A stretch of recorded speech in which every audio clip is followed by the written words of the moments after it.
I Uh, see a poster of Gravity behind you. I love Gravity. It's one of my Yeah, yeah. I've got an eclectic mix. I've got kids, so I've got Coco on one side and Gravity on the other. I And have kids. I have very young kids as well, 4 and 2, and so we're all about yeah, a lot of Paw Patrol and Canto and yeah. yeah, May as well. Like Oh the yeah. the red what's it called, the red panda Yes. thing I forget what it's that's called, set in but Toronto. yes, yes. Where they refer to the Rogers Center as the Sky Dome, and I'm Yeah, like, I this know. is this is a good thing. Uh, Charles Olivier, thank you so much for your time. I really appreciate it. Thank you for taking the time to talk to us. Yes. Oh, honestly, Rue is an incredible film. It's so Oh. beautiful. What excited you about the project? What brought you in?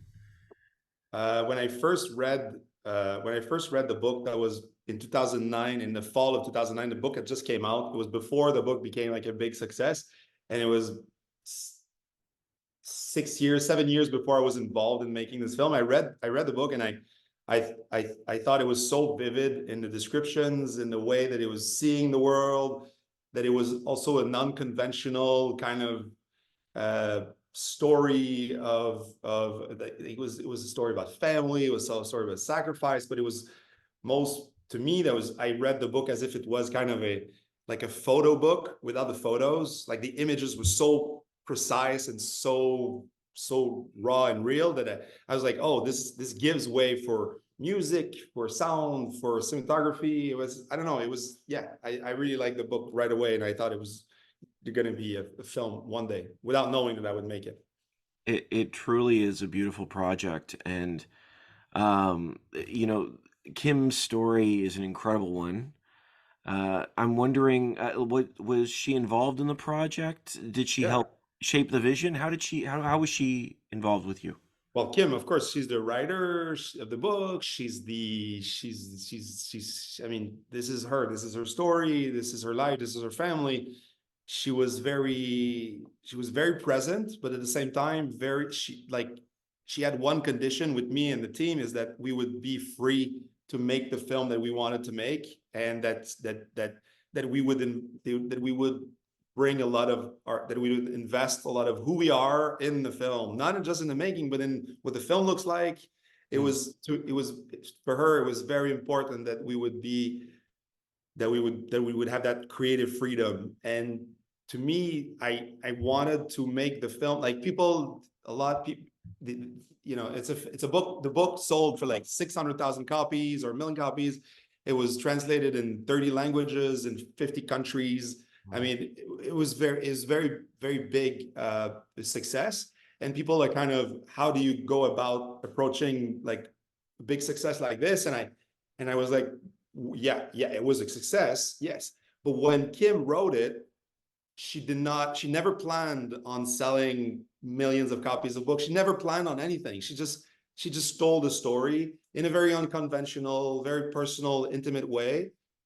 And I wanted to have I thought the artistic gesture, like the artistic way of writing it, was very pure, was not, it did not have any ambitions, and it made it so precise that I wanted to recreate that pure gesture, artistic gesture, in making the film, and make sure that we were really going for this kind of unconventional, very poetic, very lyrical way of shooting that was in a film that I was hoping that maybe some people would go see, that it would travel and all that, but I really wanted the film to be very free and very unique in its visual sound and music style.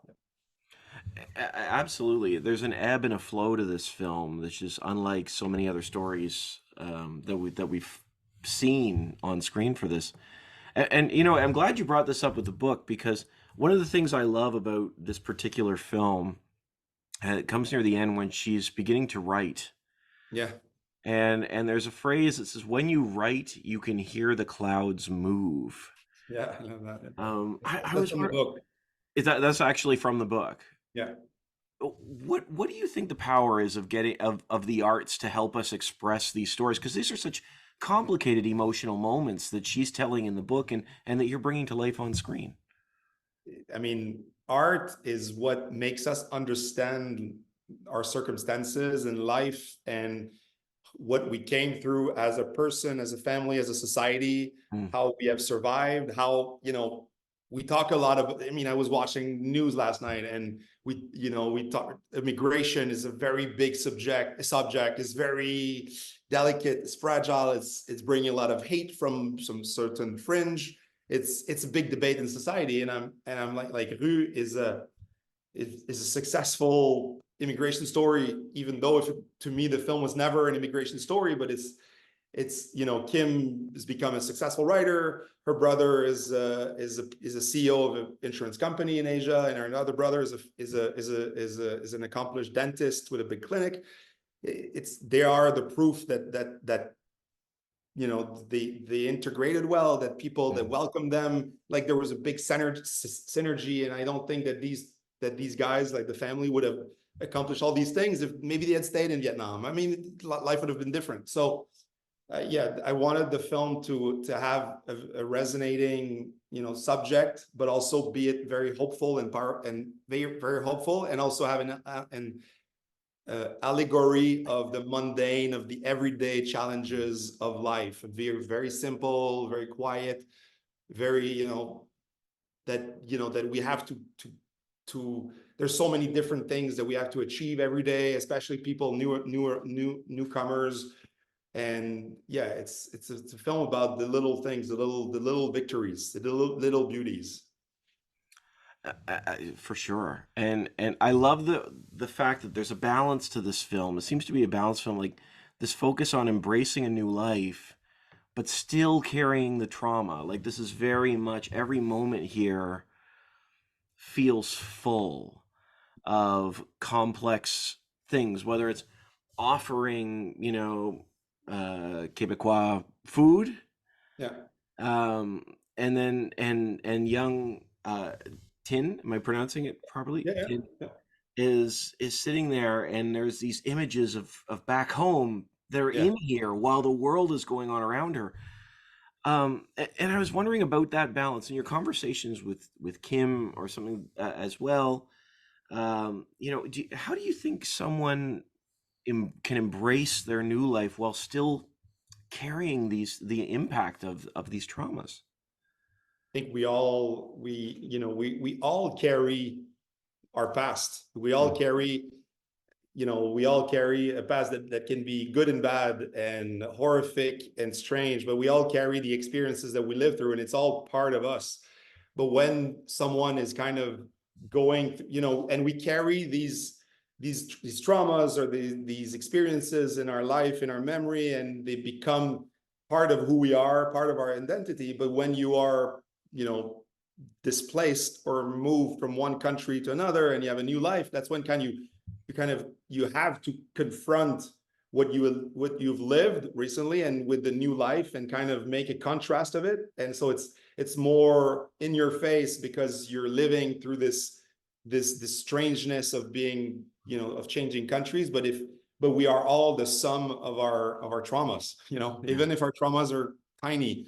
You may have moved from one city to 20 miles away, and you change schools and it can be a trauma, so it's all part of who we are. And I wanted the film because we know, we like the film. To me, it's a way of saying that nobody knows the path or the journey of anyone. You do not know what I went through this morning and what you went, and I don't know what you went through this morning or yesterday. So I'm not supposed to judge. I'm supposed to have empathy, and I should. And this is towards immigrants, but this is towards our neighbors, this is towards because we all have our own experiences, and we're all extras in the lives of others, and we all Yeah. cross paths. And sometimes we go, oh yeah, he's dressed weird, or he's looking pretentious, or maybe he's having a bad day. Maybe, yes, I mean, we cannot judge, and we have to, as Kim says, if we all walk towards the middle, Mm. all of us, then maybe life would be simpler. Not all the way, just three steps towards the middle, maybe ask it, how do you pronounce, how do you pronounce your name? I don't know how to pronounce your name. Hey, where do you come from? Are you, and not being afraid of making mistakes. And the film is very much like that. In the Quebecois, their ignorance and their kind of naivete is that, it takes the whole film for them to know the journey of the Vietnamese family, while the young girl, Joanne, she's the one kind of asking the questions that shouldn't be asked. But if we did ask the questions, if we're not afraid to be clumsy or to make mistakes, then that's when we kind of isolate ourselves from the others, and that's when we create our fears, and we judge and we're afraid, and that shouldn't be. I think life in the world would be simpler and be more peaceful if we ask more questions and we weren't afraid to embarrass ourselves and be clumsy and not say the right things. I love that, because one of the things that really jumped out about me in this film are the other people outside, the people, because they are genuine, warm, caring people for the most part. There's a few sprinkled in here, and yet they still feel off. Like there's something missing. And I think even when they first arrive, there's a simple moment where they're talking about, whether or not they want Mae Weston Swiss rolls. Why not? They're delicious. You know what I'm saying? And I'm like, this is such an honest and pure moment. It's like, no, they're great. I'm sure they'll want them, but that's not their food. Yeah. So this is, forgive me if this question's a little obscure, but I was wondering about the difference between care and compassion in your mind, because there are these moments where, like, I want to help. Yeah. And then there are moments where they realize, oh my goodness, yeah, I don't know how to help. Yeah. I love the fact that these, the Quebecois families, they help without asking anything in return. They just help because they could. Is it because we don't explain it, but we see from their house that it is a nice house. They're probably well off. They're not rich, but they're probably, middle class, upper middle class. And and sometimes what we think is not as much the money as much as is the time that you have to give, and is the time that you have to dedicate to others. And to me, it's very, because it's true. The program, the sponsorship, the godfathering or sponsorship program was in Canada, was created in the 1970s for the Vietnamese people, and it's still ongoing today for all different cultures, from Syria, from Kosovo, from everywhere around the world. And it started with the Vietnamese. But these people that volunteered and raised their hands and said, oh yeah, I would like to help. They did it, and there was no Facebook where they could brag about it. There was no, it just did it out of care and compassion. And maybe the compassion is maybe the first thing that you say, oh, these people might need help. And the care after becomes something on the longer run, because you'll be, oh, they'll need a mattress. They'll need a job. They'll need a car. They'll need to know where the grocery store is. These tiny details sometimes for us, they're stupid. They're simple. The grocery stores are across the street there. But for them, the newer people who arrive, it's the most complicated things, because there's snow outside. How the hell are we going to get dressed? How are we going to get a sewing machine? How are we going to go to the school? So it's the care, is the people that will, the sponsors will be like, I'll do these little things every day, and perhaps these little things will eventually make your life easier, and you won't be isolated and forced to learn all these things alone. So yeah, to me, that's compassion is the first gesture, and care is the follow through. The follow through is the hardest. Yeah. Because imagine if we welcoming someone and making a party and making them arrive in a nice community center and having all these cakes and this food and blah blah and celebrating and clapping. This is amazing. But after is the hard work of being there. And when, like, with the Patrice, the father, he says, oh, every Sunday you're going to be spending it with us, and it's going to be lunch, it's going to be snowshoeing, it's going to be we're going to go to the zoo, we're going to activities, we'll help you. Every Sunday is going to be with us. You have, how many kids do you have? 2 kids, 2 boys. I have 2 kids. I'm exhausted. I mean, I'm a privileged person, and I have a good life and a nice house. And, you know, when making this film made me realize how fortunate I am of having my life, of having a daycare that is safe. It's 5 minutes from my house, and being able to see my kids every day and have a good life. It's, you know, I could help. I could help, and sometimes the help comes with the time and to show the little things. It doesn't need to be giving money. The time is the most precious thing, the time that you give to others. And I wanted the film to be kind of to honor that.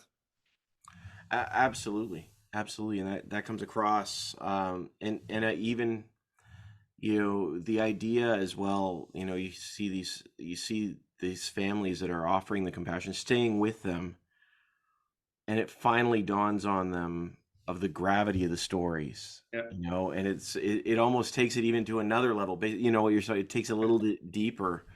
It's a beautiful, beautiful story. What do you hope people take away from Rue, just as we wrap up? To me, the aside from the whole immigration story, to me, the film is really the birth of an artist. It's the emerging of an artist, of someone who was never, the art was inside of her, and she, you know, Tinh, it was Kim Thuy in real life. She, at 10 years old, when she arrived, she saw all these things. She observed all these things, the people that welcomed them, the details around life. It was a new world. And for 30 years, it lived inside her mind. And then when she decided to write, then she went back. She did not write a thriller. She did not write a love story. She wrote what she wrote, or she wrote her experience, her observations, and she digested it, and she understood it, and she gave it back to us. And to me, that's the film. And I want people to kind of, you know, see that the film is not just an immigration story, but it's also the path of an artist. It's also the sacrifice of parents. To me, it's a love letter to all the dads and the moms. There's a scene in the film, and you have two boys, or boy and girl? Two boys. I have two boys as well, and the scene it's a simple scene. There's no dialogue. Simple. Nobody noticed that scene, but fathers have noticed it. Is when the dad is making the bed, and he has his two boys side by side, and they all lean on him. And to me, that's a love letter to all the dads for all the things that they do for their kids, boys and girls, and all the sacrifices, all the details of just being there. And I want the film to be all these things. That is not just an immigration story. It's not a spectacular story. It's a very intimate, very personal, very unique story that becomes universal when you pull out the experiences that touch you and that relate to you on a personal level. Absolutely. It's a wonderful film. Thank you so much for your time. I really appreciate it. It's a beautiful piece, and thank you. Congratulations on it. I wish you the best. You too. Thank you. Thanks so much. Have a great day. You too.